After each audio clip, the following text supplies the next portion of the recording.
কিরে, টিভিতে কি দেখছিস? কিছু না রে, এমনিই দেখছি। হাদির খুনিদেরকে ধরতে পারলো না আমাদের দেশ। পরিস্থিতি অন্যরকম হতে পারত যদি আমাদের দেশের সরকার সঠিক সময়ে সঠিক সিদ্ধান্ত নিতে পারত। ঠিক বলেছিস।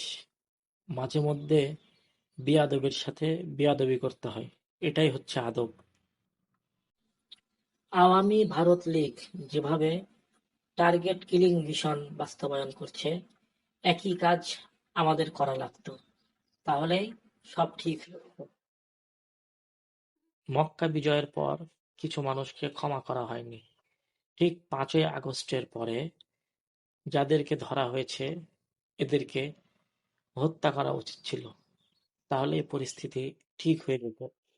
ভবিষ্যতে আওয়ামী ভারত লীগ নামে কেউ দাঁড়াতে পারত না, ভয়ে শেষ হয়ে যেত।